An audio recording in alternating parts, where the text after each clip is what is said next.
Good morning, you're watching the morning news show on CNN News 18. I'm Sakshi Singh Litoria, here to walk you through all the latest news and developments from across the globe. Starting the bulletin right off with that crucial two-day visit of Prime Minister Narendra Modi to Egypt now after that three-day state visit to the United States of America.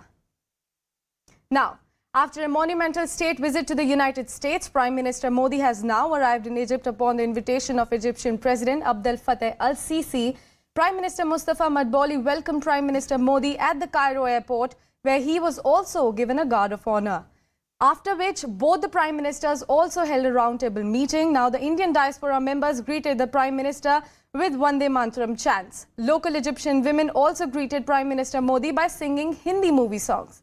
Prime Minister Modi also held a meeting with Grand Mufti of Egypt, Ibrahim Abdel Karim.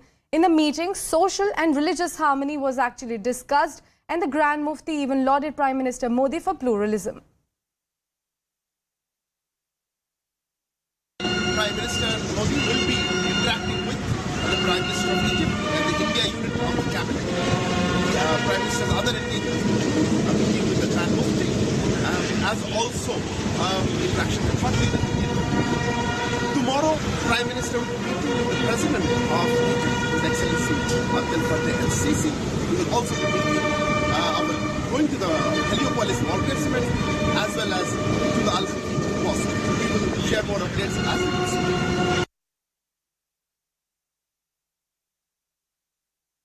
Well, India and Egypt are two of the greatest ancient civilizations in the world, and our ties go back more than 4,000 years. In fact, our great emperor Ashoka in the 3rd century BC had referred to Ptolemy II in his edicts.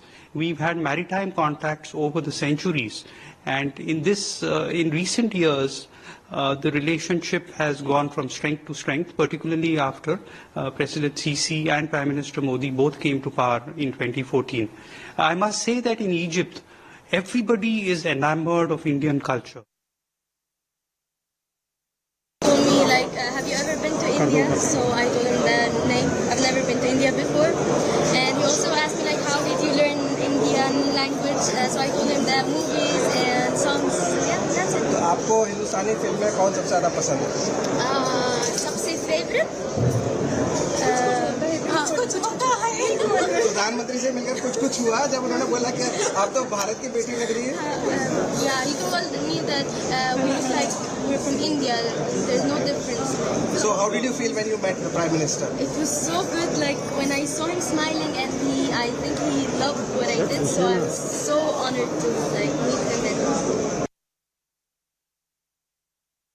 Egyptian woman Jenna welcomed Prime Minister Modi with the song Ye Dosti Hum Nahi Todenge from the film Sholay.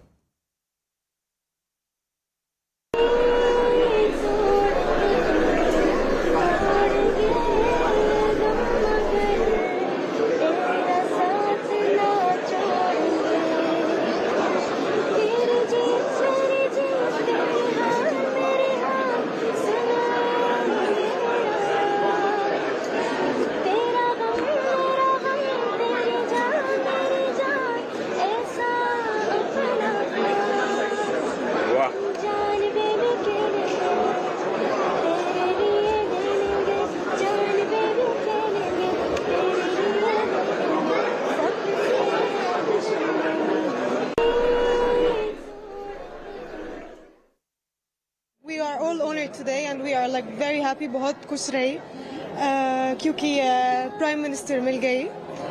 It's honor to Egypt.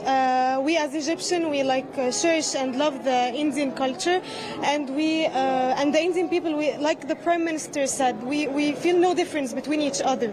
We love like everything about India, their traditions, everything, and the people are so humble, and we feel like there's no difference. We get which each other, and no diversity because we are all the same.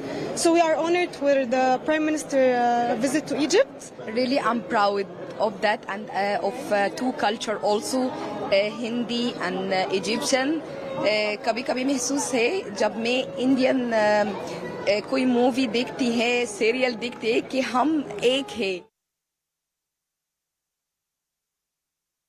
लोग हमारा Indian passport को value करते थे, हाँ India से हैं, but अभी अगर आप बोलते हैं कि मैं इंडिया से हूँ, रियली आपको पता चलता है कि जो रेस्पेक्ट एंड ये चीज़ पॉसिबल हुआ है कि जब से आप आए हैं, आपका जो फॉरेन रिलेशन, एक्सटर्नल जो पार्टनर्स के साथ जो एंगेजमेंट आपका है वो बहुत स्ट्रांगली आप किए हैं, तो ऑटोमेटिकली वैल्यू बढ़ गई। भारत की कौन सी चीज सबसे ज्यादा यहाँ के लोग खाना समोसा,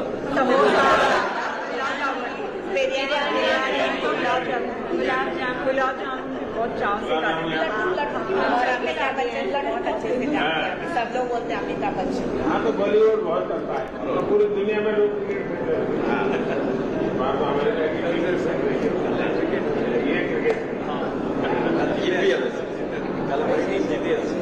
चॉकलेट जीती है।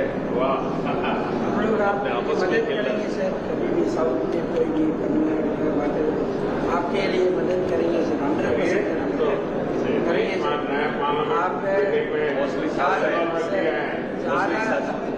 तो आप लोगों से साफ सही है, ये सब लोग साफ सही है, एक ही ग्रुप है, साफ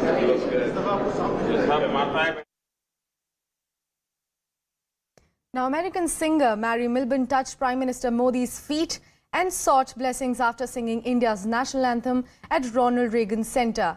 Mary Milburn's performance of the Indian national anthem has taken everyone by surprise. CNN News 18's Shivani Gupta spoke exclusively to American singer. Let's listen in. Mary Milburn, American singer who's used to performing for American presidents and world leaders, sang the Indian national anthem in the presence of Indian Prime Minister Narendra Modi in his final engagement in US. Mary is joining us live on CNN News 18. Many congratulations first up for that wonderful rendition. And you know, the entire country is raving about it. Everybody here is very touched. It was early morning, but you know, everybody's seen it. And the one thing that the entire country is talking about is that gesture of you touching the Prime Minister's feet.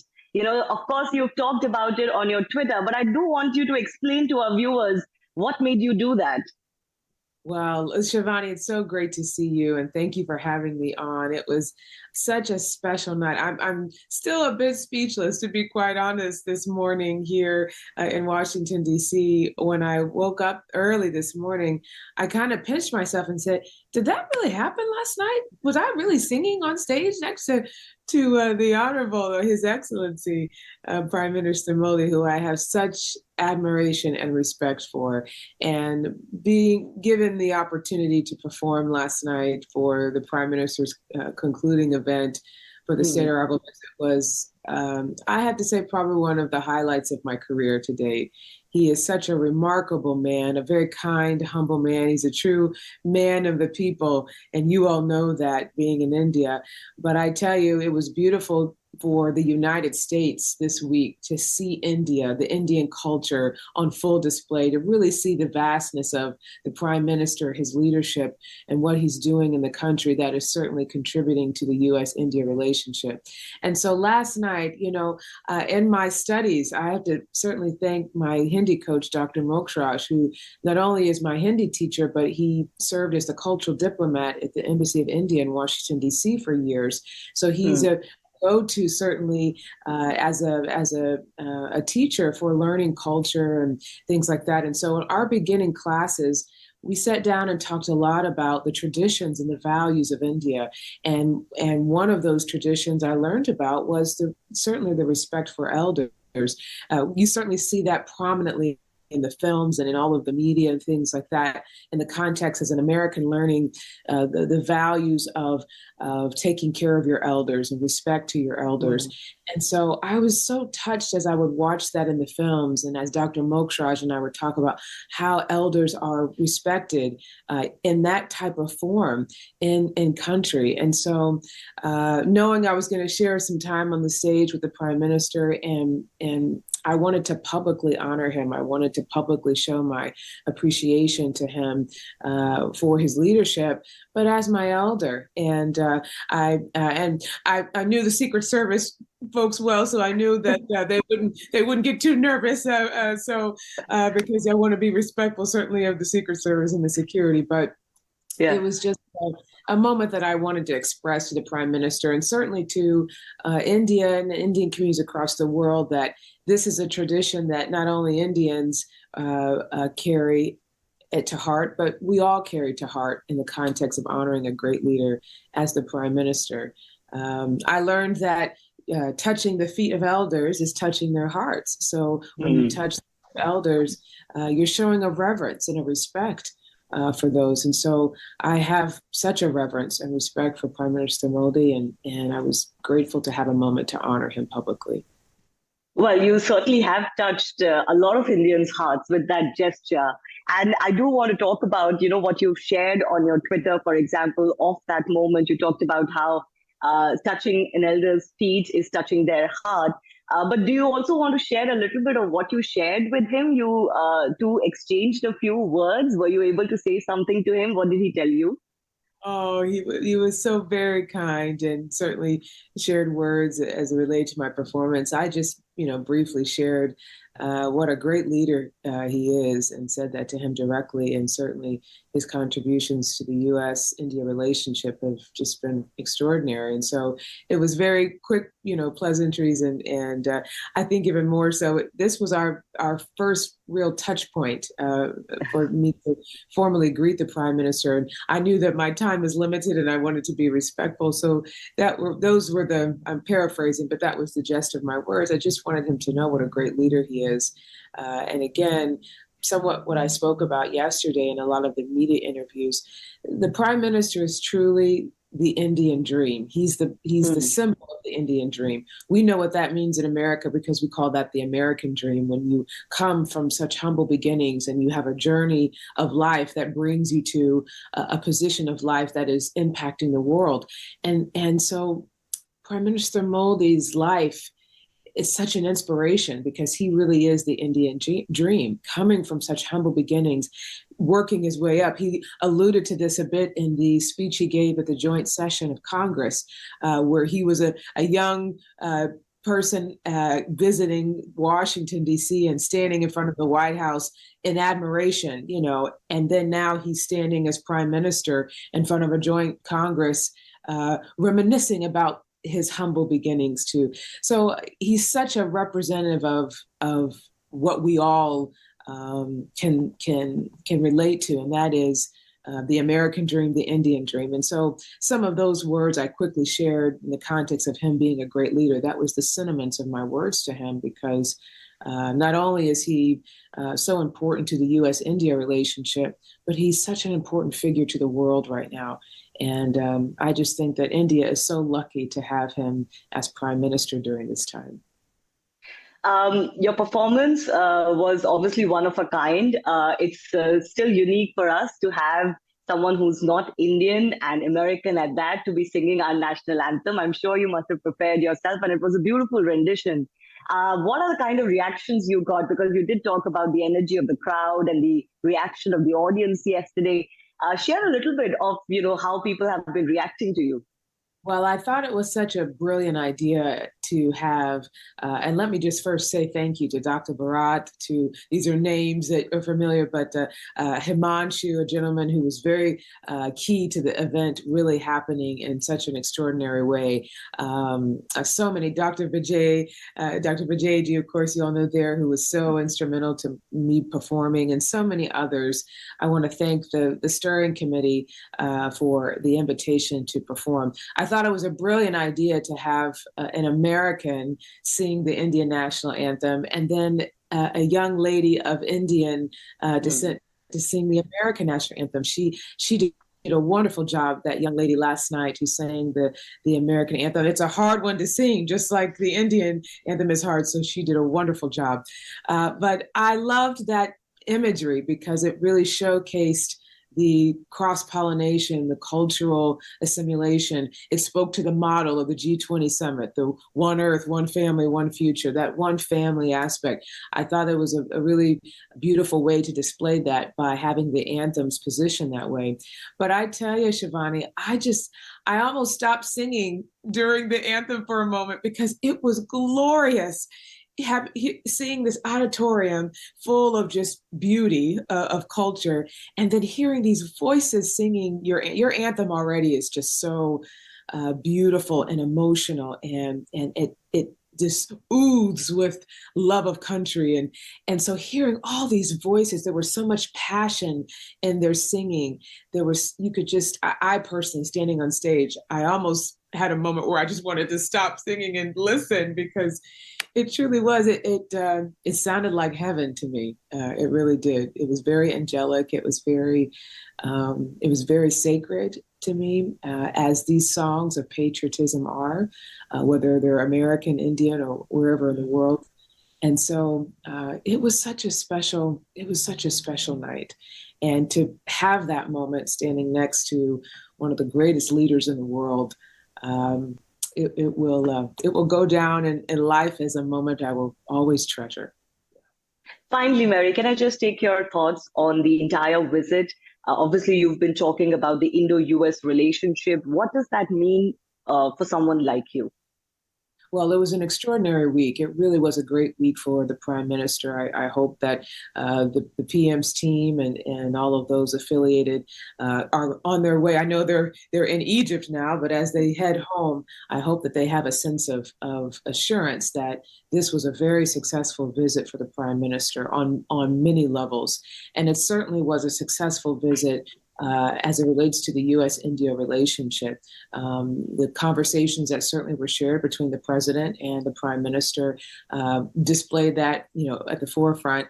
And certainly the prime minister's speeches and thoughts that were shared throughout the week just culminated the importance of the U.S.-India relationship, and certainly the position that India is playing in the world. We are seeing some significant conflicts in the world that are affecting both countries, let alone the entire world.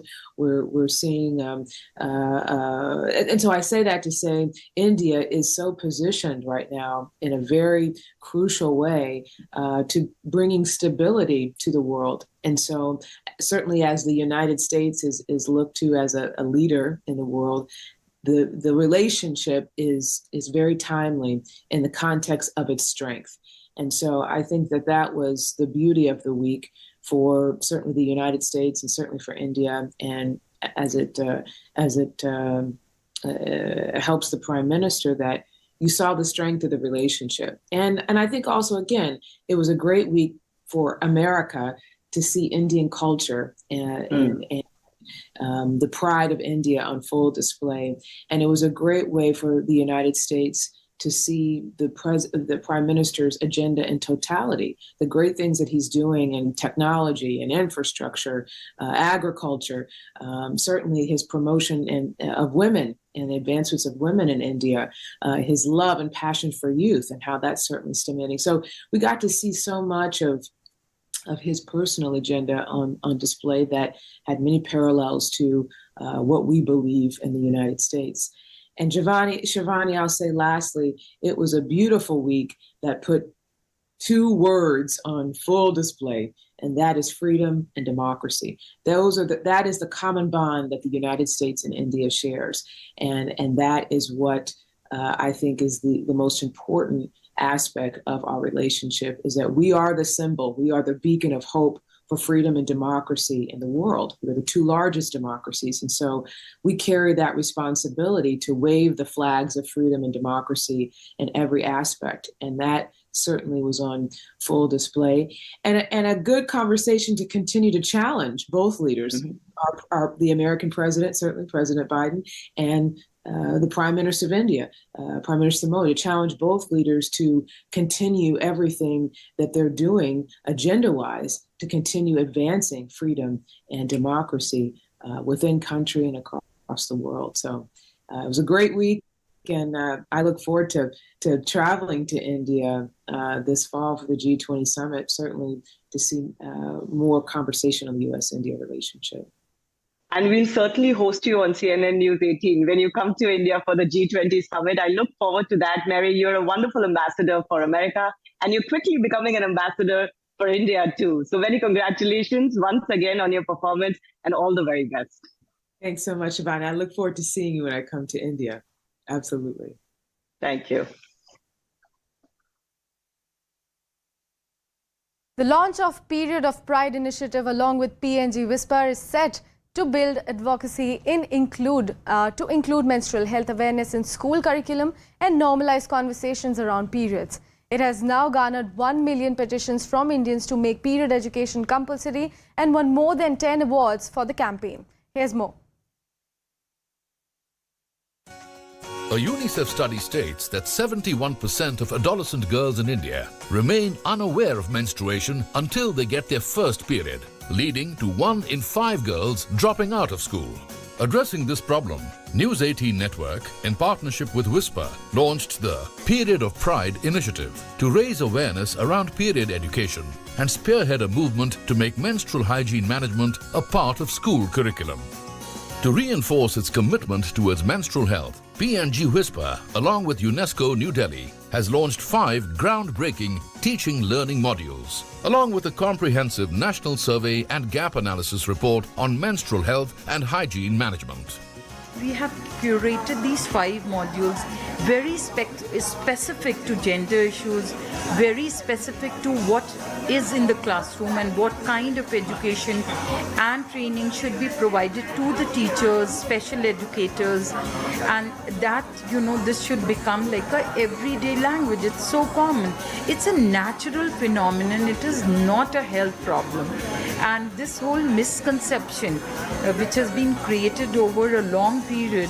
We have one simple vision behind releasing this period curriculum is to ensure that no girl ever has to drop out of school or to be able to restrict her full potential in doing what she wants to do because of lack of period education or period products that are available to her. So for the last 30 years, Whisper has been instrumental in educating more than 10 crore women as well as mothers and giving them free pads. This year itself, we've gone to more than 65,000 schools. This modules or curriculum is a further step in the way to ensure that we are able to reach more widespread. The launch of these teaching learning modules is a significant step towards breaking the stigma and misinformation around menstruation, helping keep our girls in school.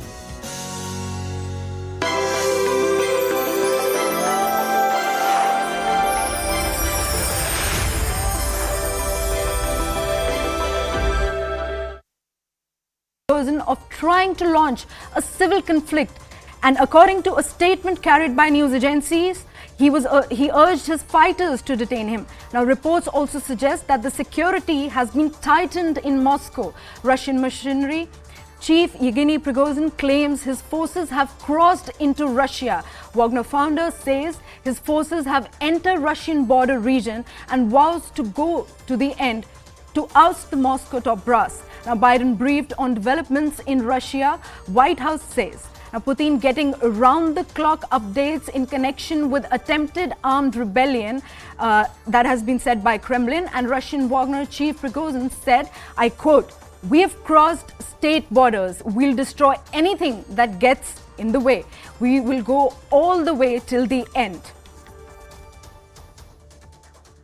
Мы воюем только с профессионалами. Но если кто-то встанет на пути, мы уничтожим все, что будет вставать на пути. Мы протягиваем руку каждому. Не нужно плевать в эту руку. Мы идем дальше, идем до конца. Well, joining me on the broadcast is Patikrit Panit, security analyst. Patikrit, a very good morning to you. Well, what more details do we have on this breaking piece of input? And could you please help us outline for my viewers more details on this? Prigozhin actually owns a private militia called the Wagner Group. Wagner Group has been fighting on behalf of the Russian armed forces. He is considered to be very close to Vladimir Putin, the president of Russia. But over the last few months, I think there are allegations, there are apprehensions that there are major differences that have, cropped up between the Wagner Group chief and especially the branch. Now we have some breaking news coming in from international hemisphere that Wagner chief has said that his rebel mercenary troops are turning back to avoid spilling blood. This comes right after Belarusian leader Alexander Lukashenko said on Saturday that he had negotiated with Wagner chief Yevgeny Prigozhin to end the movement of his mercenary troops inside Russia in order to de-escalate the situation.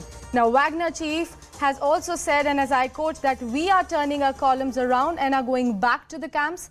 Wagner chief Yevgeny Prigozhin announced this after vowing to march on Moscow to topple the military leadership of Russia.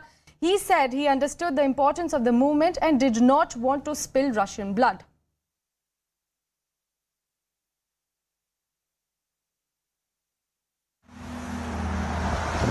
Mutinous Russian mercenaries who had been surging to Moscow agreed to turn back on Saturday to avoid bloodshed. That's according to the leader of the Wagner private army, Yevgeny Prigozhin. Wagner. In an audio message, the former ally of Russian President Vladimir Putin said his forces got about 125 miles from the capital. Now the moment has come when blood could be spilled, he said, adding, "We are turning our columns around."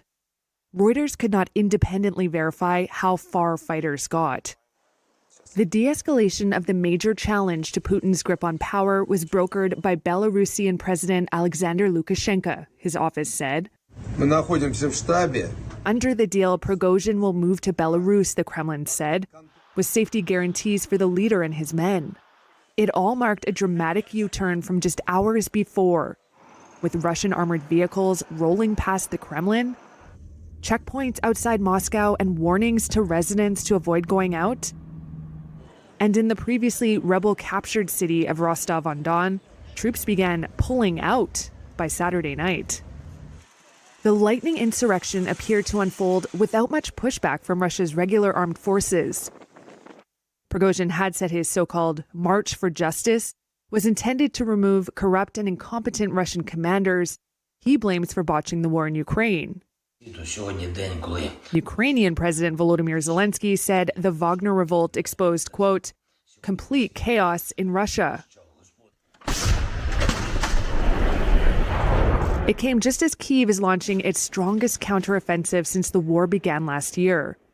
Western capitals said they were watching developments closely, with U.S. President Joe Biden speaking with the leaders of Britain, France, and Germany.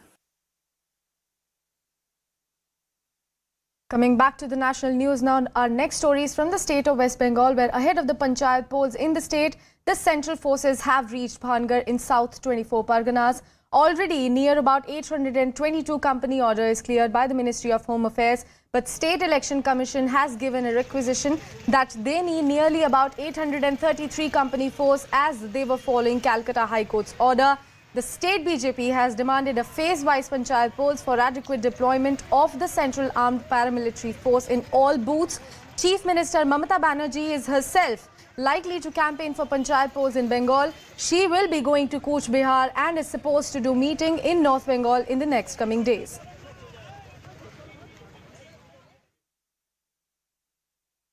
Well, that's all from me for now, but stay tuned to know more news and updates right on the other side.